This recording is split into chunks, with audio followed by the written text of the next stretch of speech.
Welcome back, everybody, to the very independent producer conference 3.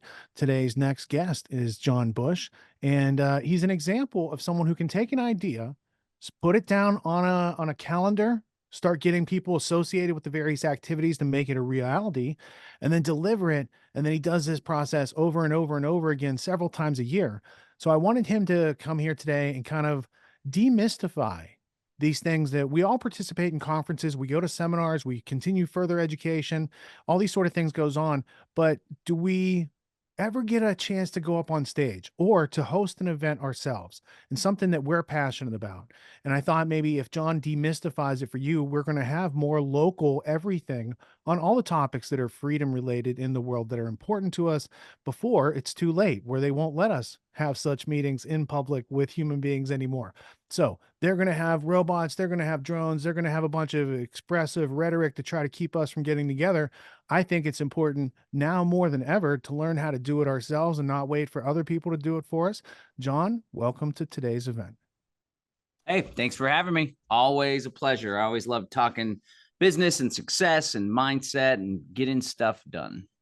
All right, awesome. So, what was the first big event that you took it upon yourself to engage with? Like you used to have the Brave New Books adventure, and there people would get together there and watch movies and stuff like that. But when was it ever like the gut check where you're renting a conference center, you're going to have 500 people there, there's a heavy down payment on that. You really have to have a gut check and bet on yourself that what you're bringing to the public is valued and that they'll appreciate it and they'll reciprocate with your offer.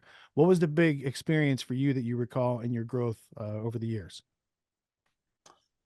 Well, I guess, from 2002 through 2009, 10 or so, we were doing a lot of smaller events, protests, little mini events, but talking about a big conference, I guess it would probably be sometime around 2013 or 2012, maybe, when we were doing the Peaceful Streets Project, myself and a guy named Antonio Beeler, who it changed over the years, or maybe I changed. I don't know.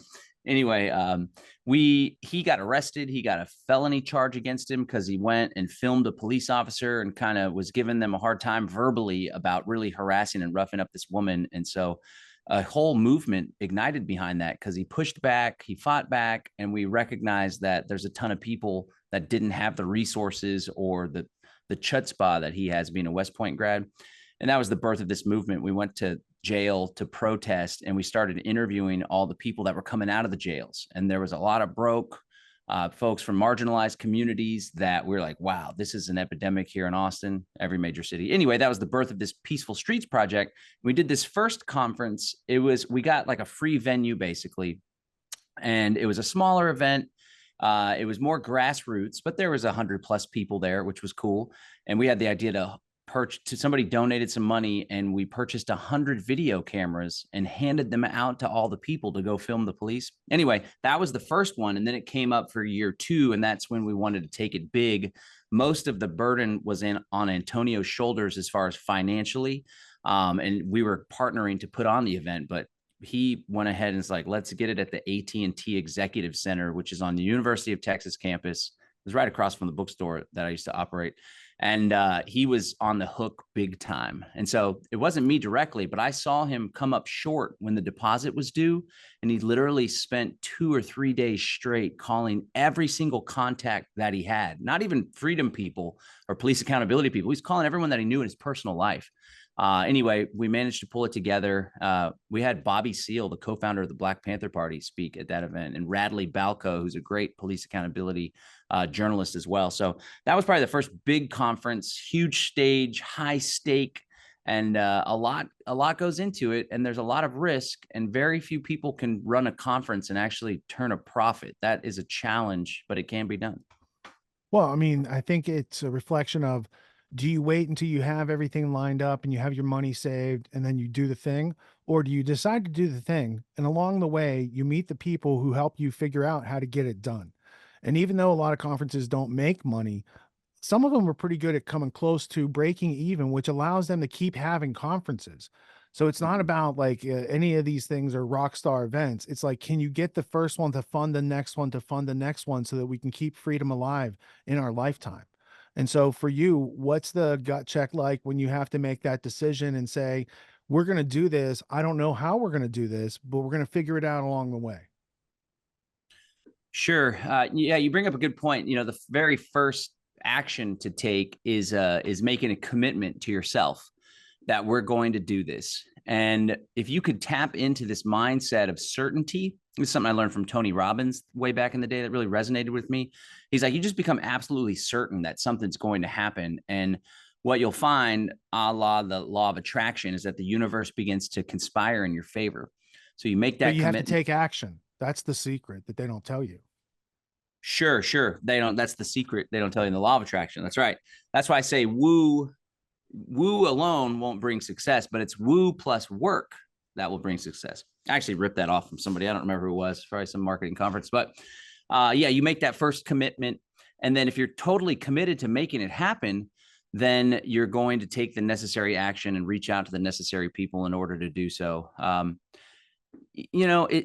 lot of it has to do with belief and having confidence in yourself and your ability to make it happen. And then just going out, it takes a whole lot of hard work as well, not just the belief in the mindset piece, but you really have to be committed to the long haul to put it in, because the last thing you want is to lose your butt off and then get all discouraged. Maybe you're in debt, you still got some bills to pay from the conference. But if you can make it work, if you can put the right incentives and the right people in place and the right draw, then you could really make something happen. A lot of people should just give it a try too. And you can always start small with, a 50-person event, rent out the big event space at a restaurant or a hotel, a smaller ballroom at a hotel. The idea is, 100 people. And then you could take it to the next level with 400 or 500. That's where we're at now. And then we're waiting to take it to the next level, which we got to develop a little bit more, because it starts to get pretty complex, triggering of complexities, as you say. Well, once you get above like 500 people, you're talking about union rates and all these other different levels that usually only super rich corporations are able to afford that type of infrastructure and barrier to entry to those types of venues. Well, we hope to be a super rich big company here. I mean, I guess we have an S corp designation, so Live Free Academy is a corporation, technically not a C corp, but yeah. Sometimes I struggle with the whole, when I'm tired, I'm like, do we need to scale all crazy Grant Cardone 10X style? That's when I'm tired. And then when I'm all pumped up, energized, fresh day, just had some coffee and feeling good, or when we have a big victory, or at the end of an event, right? The payoff is always when you're at the event. And the hardest part is building up to the event, especially the week or two prior, the night before, when you're like already exhausted and you got to help set up and lead the team. And of course, as a leader, you want to go do some of the legwork as well. So you're not just sitting there all hushy cushy with a megaphone. But once the event starts is when I'm the most relieved. Once the stream kicks off, the event starts, you see everybody there paying attention to the first speaker. That's, I think, the best moment for me. And then afterwards, when you could tell that you had a positive impact on people, it makes all of the hard work worthwhile. Yeah, it comes full circle. That's when everything starts to pay off because 95% of the effort goes into before the conference starts and making sure everyone's cool and getting people together. But like before people can have a conference, they need to meet the other people locally that kind of feel the same way that they do. And they usually don't get together because A, there's not a network, and B, there's not a reason for them to get together. You and Derek Rose took it upon yourselves to create Freedom Cells years ago, and this gives people an ability to find other freedom related people in their area. And then once people realize, like, if we just have one meeting and say, let's find a place and all get together once a month and share a film together. Let's watch a film together. Let's pick any number of activities. Let's learn how to like prep and jar our food from the gardens. And these sort of things that everybody kind of needs to spend a little time on throughout the year. If even just a monthly meeting gets that pulse going of freedom and liberty in your area, those are the people you're going to depend on during the next pandemic. Because I know the last time we had one of those situations, everybody's kind of like divided and conquered. And if you don't have a network where it's like, oh, there's food and milk and meat, milk, butter, all the things you need for your family, and you know the people who actually make those things from the grassroots of the ground up, like that's a whole different level of confidence than most people who are like waiting for the store to put stuff back on the shelves. And there's a self-reliance aspect that's divided there too. And Freedom Selves helps people identify the others in their area and grow. And so what was the Freedom Cells Challenge about this week? Yeah, so I hosted a 5-day free challenge, which this is the second one I did. The first one was the CBDC opt-out challenge. That was a great success. And the challenge is like, we get together every day for an hour and a half or so. It's totally free. You join and there's homework that's doled out. So it's very action oriented. So this one was all about onboarding into the Freedom Cell network, leveraging the network, harnessing the power of organized effort per Napoleon Hill, and then taking things to the next level, working together on your exit and build goals. And it was a great success. And it was really cool to see the activity grow on the Freedom Cells website. So we have this website, freedomcells.org.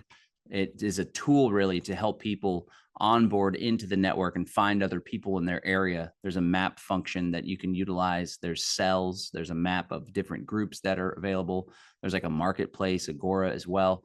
And then you can have your own little forum or group. It's kind of like a social media network, but we discourage people to use it as social media. It needs to be used as a vessel to get in-person meetups going and actions going. But challenge went great, and I was really fulfilled to see how much activity there was on the website and dozens and dozens of people doing the homework and just seeing people that they get it and it clicked for them. And we managed to grow just in the past few months, putting the word out there about the challenge. And then especially during the challenge, like we added another 1,000 people to the network. So now registered on the site. That doesn't mean they're still active because the site, this version of the site has been around for a few years, but there's over 41,000 people now. And I'm going to use this challenge to kick off an initiative to grow that number from 41,000 to 100,000. And that'll be cool too, because it'll be a 60,000 fresh people that have been onboarded, and there'll be more of a conscious cultivation of that community, like that alliteration there, conscious cultivation of that community.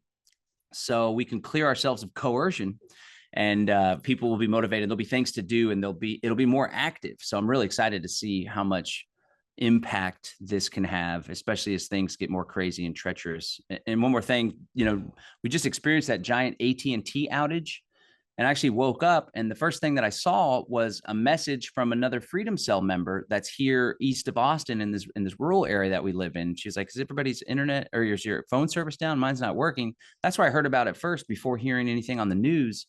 I was connected to the Starlink internet, and I didn't even notice that the phone was not working. And then I got to the office and I was like, "Whoa, the phone's not working." Check back in on our Central Texas Freedom Cell group, and everybody's checking in on each other, organizing. We're talking about doing a ham radio meetup and stuff. So it really is important that you have a tight-knit community of people to get your back, whether things get tough or this is just how we ought to live anyway, with the supportive community. Yeah, when things get tough, you want other people to talk to. And those are going to be the other people who are in your friend groups who got a $25 Baofeng UV5 ham radio for when the internet and other comms go out.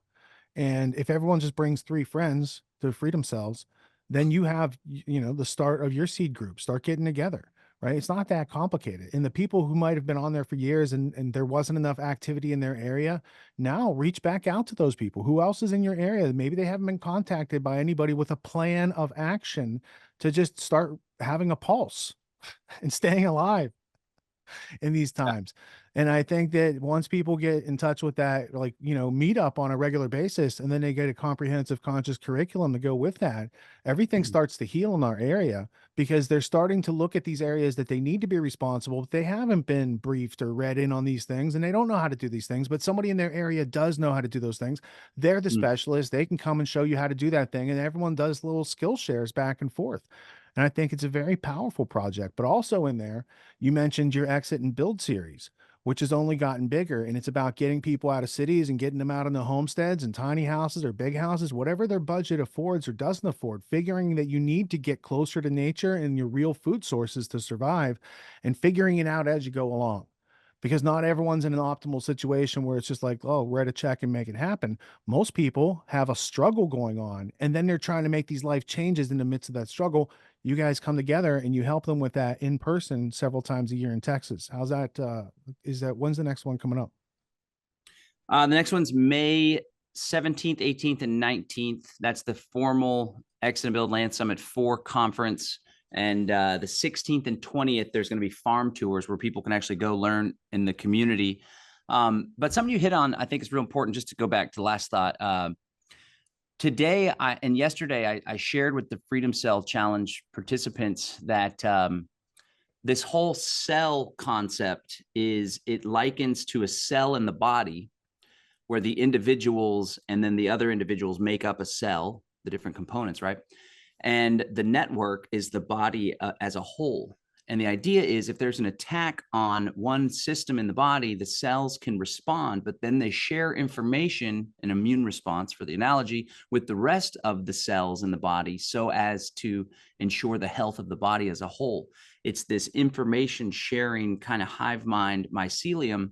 And as you were sharing that, I realized there's a lot of overlap between what you guys do with autonomy, right? Because it's a skill share. It's a this may be your weakness, but it just so happens to be my strength. And here we are in this learning space together. It really helps to lift one another up, just like a classic rising tide lifts all ships. So I think there's something special about that, and bringing together a community of people that are on the same page, that have a defined purpose. That's another Napoleon Hill thing. I've been diving deeper in Napoleon Hill since Russell Brunson at the last Funnel Hacking Live was just all obsessed with him.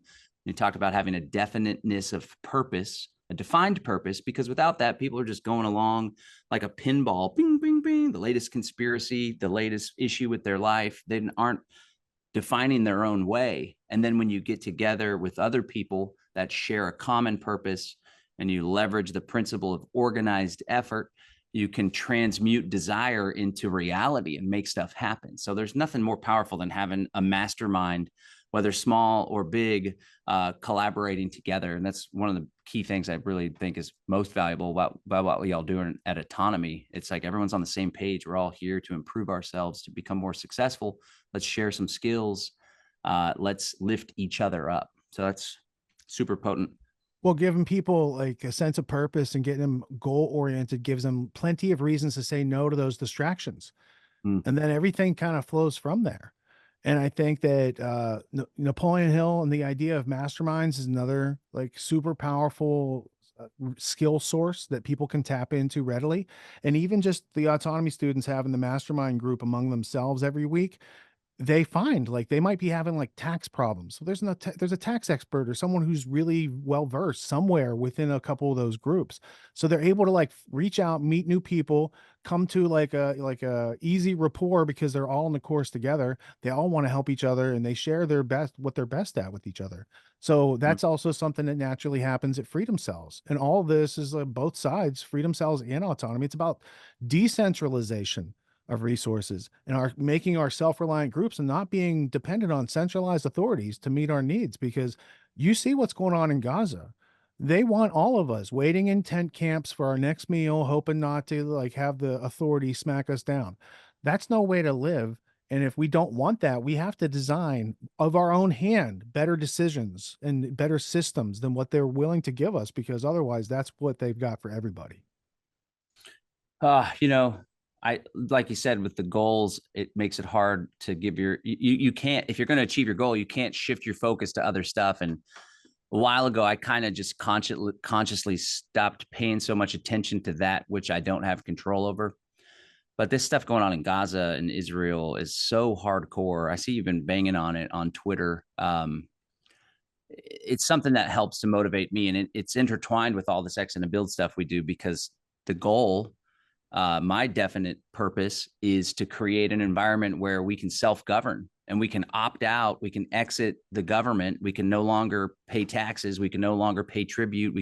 We just defy all the regulations, and we do so gracefully and peacefully without having to always look over our shoulders. And that's what the Freedom Cell's purpose is as well, to amass a sheer volume of people where we can declare independence comfortably, so without having to risk life and limb or all the assets that we work for. It may take a while, but or generations even, but that's, Rome wasn't built in a day. And the whole Gaza stuff, as you know, I'm a big Elon fan, and that's rather controversial in our community. I did a video because we got to finally tour the Gigafactory, which is something I wanted to do when they launched it. And my kids were all excited. I thought I'd have the connections here in Austin, living here for my entire life, to be able to pull it off. I wasn't, but I was like, don't worry, kids, I'm going to commit. We're going to make it happen. And finally, through sheer persistence, I've managed to get entered into this lottery from an employee. And anyways, we got to tour. It was super inspirational. And I realized like my identity, our identity informs how we feel about people and the meaning that we give them. And so a lot of people in our freedom community don't have the identity of an entrepreneur, which I do. It's one of my key identities, entrepreneur and activist. That's one of the reasons why I look up to Elon, because whatever, he's got some government contracts here and there, far fewer than his competitors, but what he's managed to build and the work ethic and the, deduce things to their first principles, yada, yada. I've learned a lot, but to my point, I felt like Elon was a maverick, right? Buying X. I don't think that's all contrived. And I don't think it's so simple as everybody's a New World Order puppet and it's totally controlled. I believe he's independent of the system. He's his own power center. He plays nice with the Department of Defense and launches the satellites because he needs to play nice with the US government so he can fulfill his definite purpose, which is to make humans a multiplanetary species. And so, that I think that makes sense with a lot of his playfulness with the state and the system. But what really got me thinking was that I believe he's wholeheartedly been captured by Israel, because they're taking down a whole lot of Palestinian justice, freedom stuff and anti-Israel stuff, pulling the accounts down. They pull accounts down still. It's much better than it was before. And then he goes on this PR tour with Netanyahu, and then he goes to Auschwitz. And Well, so the it got me. ADL did a hit piece on him with Media Matters. And Yeah. then he did the Israel tour, and then he went to Auschwitz and blessed the genocide with Bibi, I think it was. Yeah, it was a PR to push back on the thought of him being anti-Semitic and the Right. advertisers really. But then on the other hand, he said all the advertisers could go F themselves. And it just got me thinking, like, for this person who I view is relatively independent for what he's doing in the world, a maverick, so to speak. He doesn't care what they think in large part. And of course, It's he wants very to much protect Trumpian in that such. way.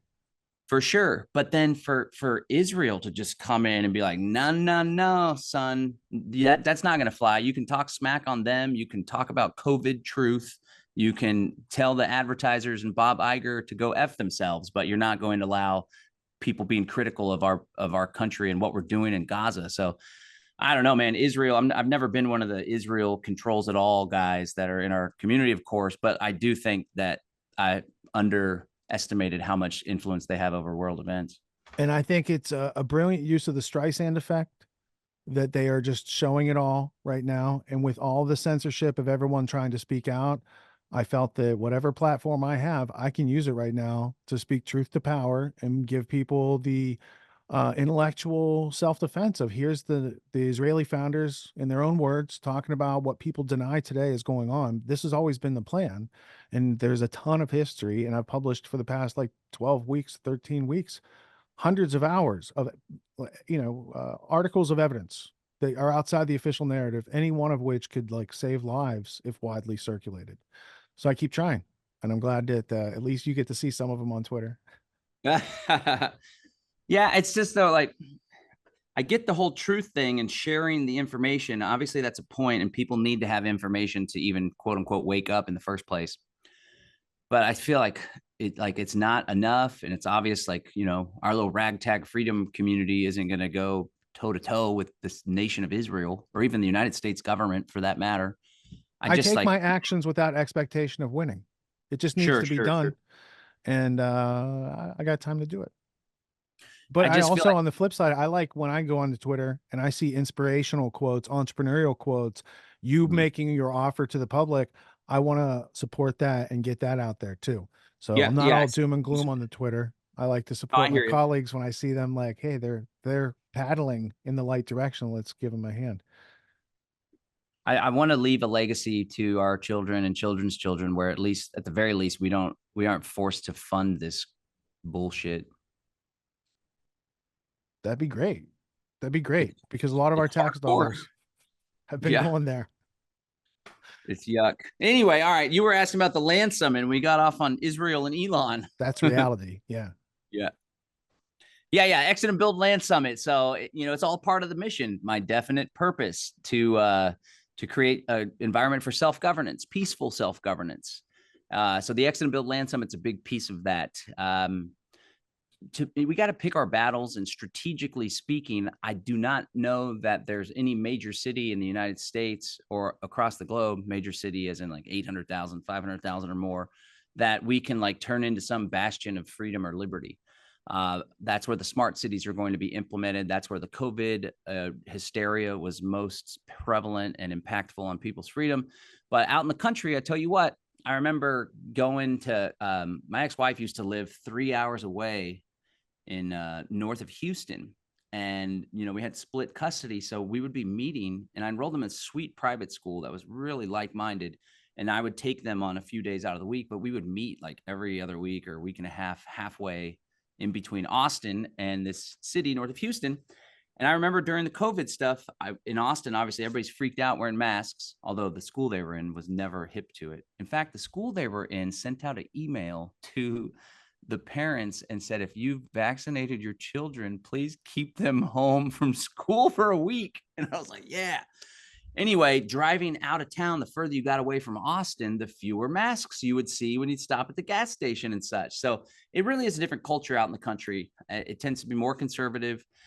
People tend to get their backs, not even thinking about it like we're trying to do some mutual aid society kind of deal. That's just the culture out in the country. And we've already experienced that. We're very close with our neighbor. They're very conservative and Trump folks and very hardline, but they're great. We get along perfectly, and they look out for us when we're out of town. We look out for them. So it's my belief that if we do want to carve out little pockets of freedom, like Konkin talks about in the New Libertarian Manifesto, this is a first edition. You'll appreciate that. I bought their last one from the Kapop Pub or whatever it is. So that's pretty cool. Kind of want to frame it and stuff. But he talks about these different density phases of agorism. Zero density. Phase 1 is small little pockets. The ideas are starting to sprinkle. Phase 2 is the pockets, right? And then people start to see, wow, look how they're living out there. So it's my belief that we can populate pockets of freedom outside of the cities, and we can encourage our freedom friends to move to these pockets, and then we network amongst the pockets. Anyway, that's the big vision and the big picture. And we're doing this summit to help inspire and motivate people, and also give people practical tips and tools that they can utilize. But perhaps the most valuable thing that comes from people showing up in person, especially, although we do create networking opportunities if you participate virtually, but what's most powerful is in person, is you can find somebody that may buy land with you, or you can meet somebody that has an intentional community and is actively seeking new members. And I think that's something really powerful. In fact, you can meet the love of your life. 2 land summits ago, a couple connected. They're now life partners, and they have a baby. So that's pretty sweet. Yeah.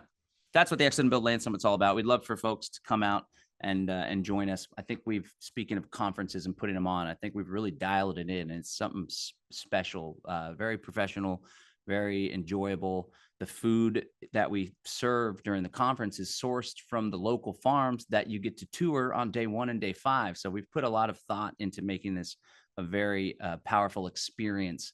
So you leave feeling empowered and ready to exit the cities and to build community in the country. You got the content, the food, the people you'll meet, and you guys have that tour where you take people around so they can see it real time, so it can become a reality in their head how they might do likewise.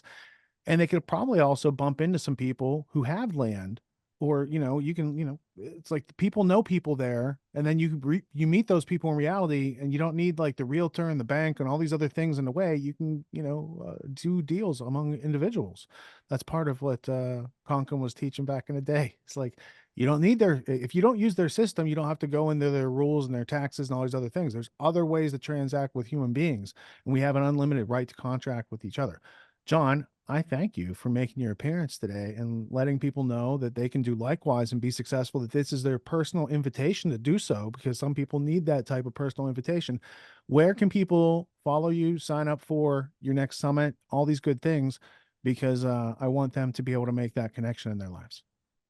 Yeah, we do a daily email newsletter at Live Free Academy. So I would encourage people to join that. We're doing stuff constantly. In fact, we should be doing fewer things and dialing in the existing things that we got going. We're going to be launching a membership soon, but livefree.academy/email is the best way to stay in touch with us. Livefree.academy/email, and the website for the Land Summit. We have pre-sale tickets on right now through March 8th, I believe.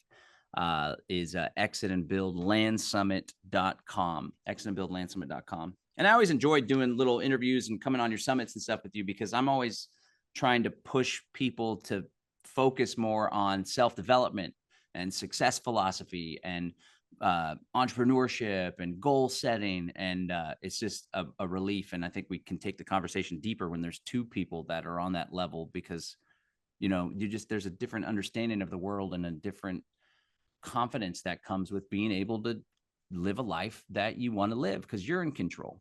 So I appreciate that about you, Mr. Richard, and all you do at Autonomy. Likewise. Now go with your family and enjoy the rest of your weekend, JB. All right. Thanks, buddy. All right. Thank you. And we will be right back with our next speaker.